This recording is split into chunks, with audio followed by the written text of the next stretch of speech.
Lisa, how are you? I hope you're not too busy. Can I go and borrow it today as we promised? Hi, Susie. What are you talking about? You can't have forgotten already. You're not that old. I guess it slipped your mind. You promised me that I could borrow your car for a couple of days. Remember? You shouldn't forget promises like that. It's not very polite, you know. No, I haven't promised anything like that. I never once said that it was okay. I said that I can't allow you to borrow my car over and over. Don't forget things for your own convenience. I'm not letting you borrow my car, and that's final. Oh, come on. I need a car. We're planning on leaving tomorrow. I've already paid for the camping site, so we can't delay our trip. We need to borrow your car or we won't be able to go enjoy our holiday. We're going to miss out on camping by the sea just because you wanted to be mean. There's no point guilt-tripping me. I already told you to get a rent-a-car. It's my car and I need to use it tomorrow. I can't lend it to you. But rental cars are so expensive. It'll be impossible to find a cheap one at this last minute. Also, tomorrow's a federal holiday. There aren't going to be any vacancies. Everyone's going to have the day off, so it'll be impossible to find a car now. Why should I care? I already told you that I can't lend you my car weeks ago. You should have booked a car then. And why can't you use your own car? Why do you have to be so horrible? It's being repaired. It's not at home at the moment. I don't have my own car, and I can't get a rental car, so you have to lend me yours. Plus, if I borrow your car, I don't have to pay a thing. What makes you think you can borrow it without paying? I'm not lending it to you. I don't care how expensive rent-a-cars are. That's your own fault for not booking in advance. You'll have to solve this problem yourself. It's got nothing to do with me. Don't say that. I can't believe you were this much of a bully. I thought you were much kinder than that. Oh, I'm so disappointed. It's not a matter of being kind. No matter how bad you try and make me feel, I'm not lending you my car. End of story. Whenever your son wanted to borrow my daughter's toys, I always let him. I think it's only fair that you be just as generous. You're an adult, aren't you? Borrowing toys and borrowing a car are completely different. You can't honestly think that it's the same thing. Cars involve insurance, and it'll get complicated if you have an accident or happen to damage the car. And a car is worth a lot more than a child's toy. You understand that, don't you? But my husband is good at driving. He won't have an accident or do anything that could damage the car. So you don't have to worry about insurance. We've got road service, so if we get a flat tire or run out of gas or something, we'll be able to sort it out. Whether your husband is good at driving or not, you could still get caught up in an accident.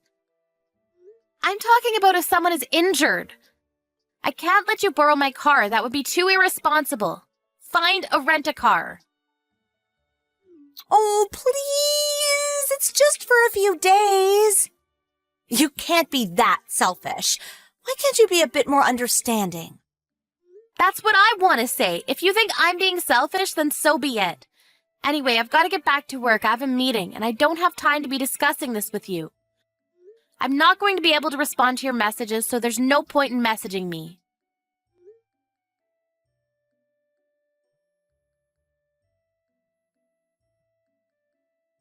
Susie, pick up the phone! What do you think you're doing? What did you do with my car?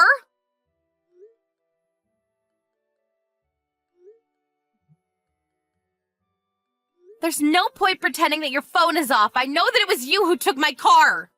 If you don't answer my messages or calls, I'll report this to the police. What? The police? You're kidding! You're overreacting! Why were you ignoring my messages? What have you done with my car?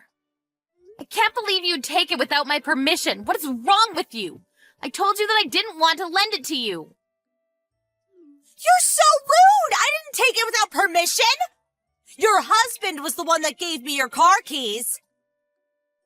That's because you lied and told him that I promised to lend it to you. Even though I told you several times that I didn't want to, you went against my wishes. My husband was naive to believe you, but that's because neither of us knew up until now that you were this untrustworthy. It looks like you tried to call me, but like I told you, I was in a meeting. You took advantage of that and coerced my husband. Anyway, I want you to return my car. We need it tomorrow. If you return it right now, I won't involve the police. Please don't call the police. I haven't done anything wrong. Your husband gave us the keys, so that means he gave us permission to borrow it. Why are you being so mean? You should just accept his decision. It's not his decision to make. The car is mine. It's not his property, so no matter what he said, my word is final. Plus, he only gave you the keys because you convinced him that I had said yes, but had forgotten to mention it to him. It's not his car? Well, I didn't know that, but he's still the one that gave us the keys. It's such a big car. It must come in really handy for all sorts of occasions. It's perfect for carrying our camping equipment. Just hurry up and bring it back. But we've already finished loading it with all of our stuff. It's a plan to take everything out again, so we'll return it after we've come back from our trip. That's good enough, isn't it? Good enough? Not nearly. There's nothing good about this situation. I need my car so that we can visit my parents for the holidays tomorrow. How am I supposed to get there without a car? I don't know. Why don't you get a rent-a-car? If you can buy a big car like this, I'm sure you can afford it. You're joking, right? You're telling me to get a rent-a-car? Why should I be the one getting a rent-a-car when I've got a perfectly good car of my own? A car that you've stolen from me. You should be the one paying for a rent-a-car if yours isn't available. Be an adult and give me back my car. But it took so much time getting all of our stuff in the car. It'll take ages to get it all off again. It'll just be a waste of time if we do that. And I don't want to do anything that bothersome. If you have a problem with me borrowing your car, you should talk to your husband. I didn't steal the keys. He handed them to me. We only borrowed the car because he said we could.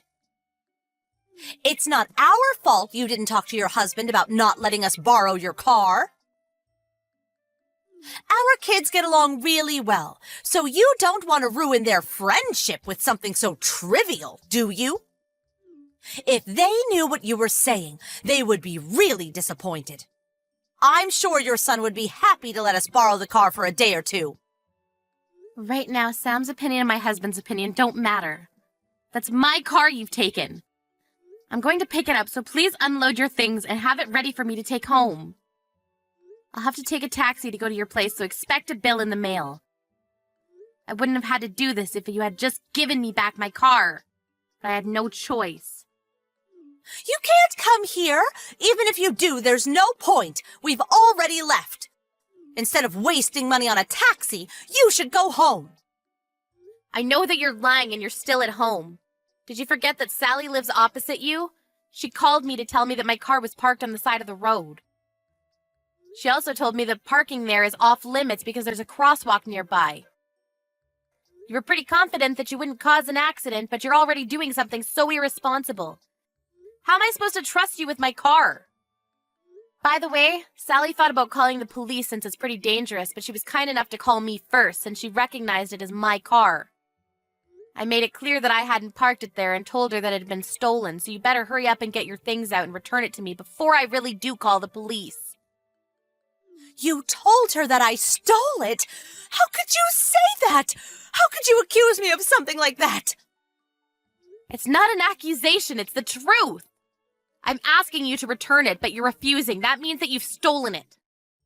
I'm going to collect my car, but if the police find it parked in a no parking zone before I can get there, there's nothing I can do to help you. You'll have committed a crime. I can't believe you told Sally that I stole your car.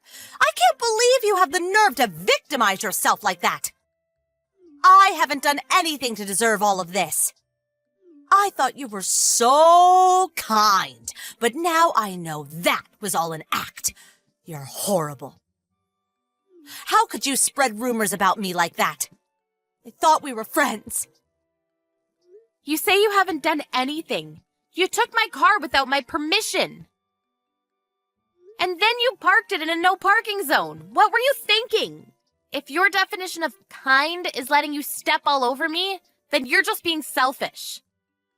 I'm sorry.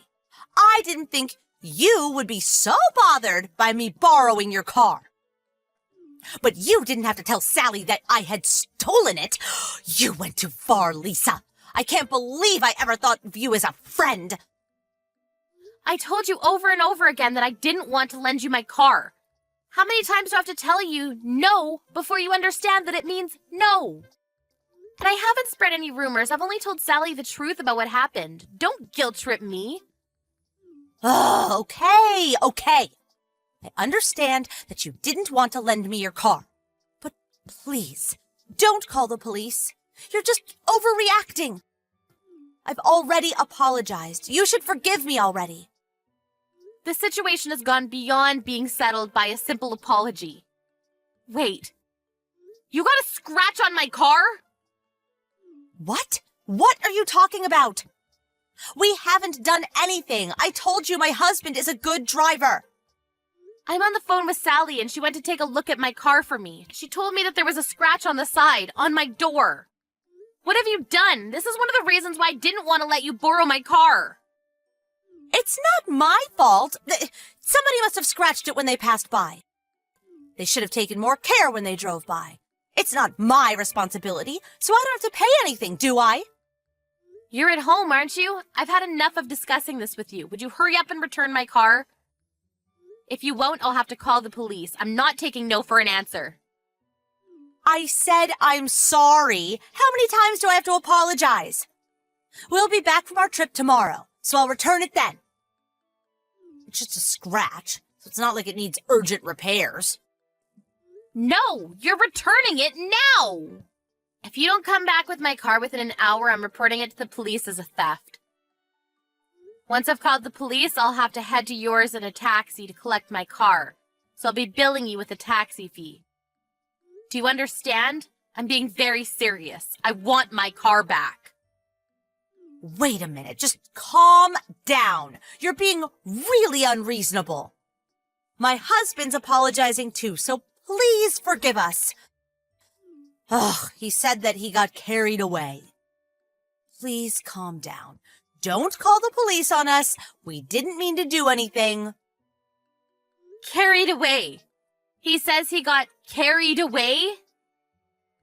Do you really think that that's a good enough excuse for what you've done?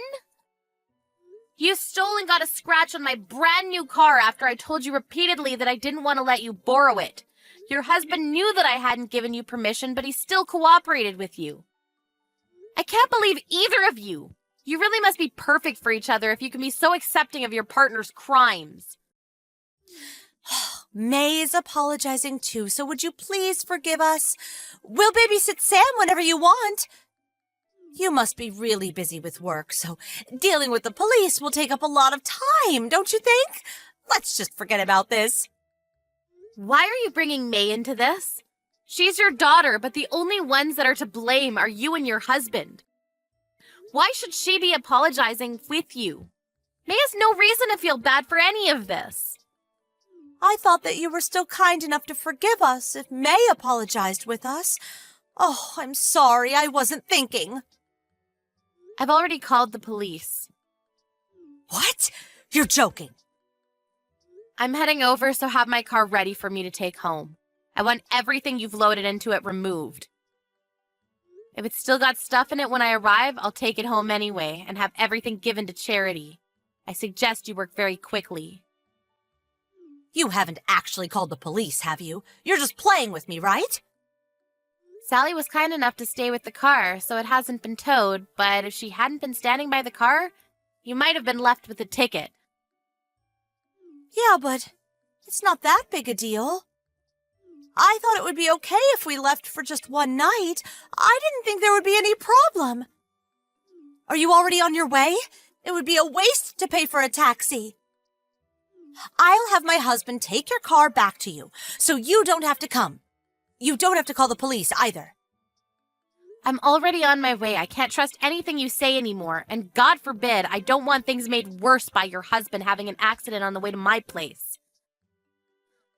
I'll need to have someone take a look at the scratch on the side, so I'll be taking my car straight into the local repair shop myself. All right, if you say so. We'll pay a little bit for the repairs. So can you forgive us? Please don't call the police on us. You'll just be making a big deal out of a really small issue. Please. My mother-in-law lives in the neighborhood, and if she hears about this, she'll be furious. She already hates me so much. If she finds out the police were involved, she'll never forgive me. Susie, that's your own problem, not mine. If you didn't want the police involved, you should have returned my car when I first asked you to, not after the millionth time. Anyway, I'm curious. Why didn't you park my car in your apartment's parking space? It should be open if your car is being repaired, right? Huh? You have a parking space reserved for your apartment, which you usually use for your car, if I remember correctly. Yeah, but we can't use it right now. Because your car is still parked there. It's not being repaired, is it? No, my car's out for repairs. I just can't use the parking space right now. You want to use my car because it was big and convenient for carrying camping items, right?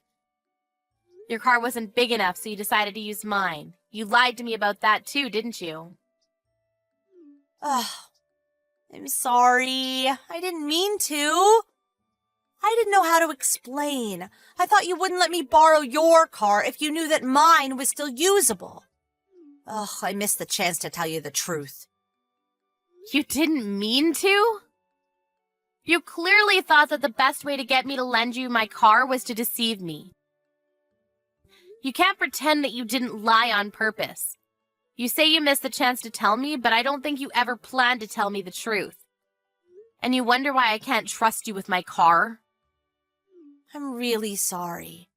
I'll pay for the repairs, so please forgive me. I've had to pay for a taxi to get to your house, so I want you to pay for that too. I'll be sending you a bill for the repairs and the taxi fare, and I'll be talking with my lawyers. You took my car without my permission, so I can press charges for theft, you know. Please don't do that. Lisa, there's a police car outside my apartment. Did you really call the police? Yes, I did. I reported the theft a few minutes ago. I'll be there within a few minutes myself. I suggest you go down to the police and be honest about what you've done. If you don't, you'll just make things worse, and your mother-in-law will find out in the worst possible way. You don't want to make a fuss in front of all your neighbors, do you? How ironic. If you had just accepted that I didn't want to lend you my car and booked a rent-a-car, you might have saved a few more dollars, and you would have been able to avoid such an embarrassing situation.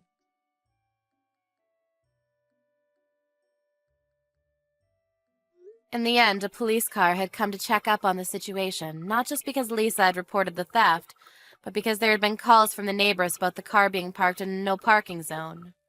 Many neighbors had come out to see what was going on and were gossiping about the appearance of a police car and about Susie's grand theft auto. Susie and her husband were given a warning by the police officer, and the scratch turned out to be the doing of one of the neighbor's children, but Susie's husband had to take full responsibility since he was the one that parked the car there. Lisa was able to use that in demanding that they pay the full amount of repairs. Susie and her husband ended up paying a lot more than they would have done if they had just rented a car. Of course, Susie and her family couldn't go on holiday, and her mother-in-law found out about what they had done. She was lectured and lost all her trust. On top of that, none of Susie's friends would hang out with her after they had heard what she had done.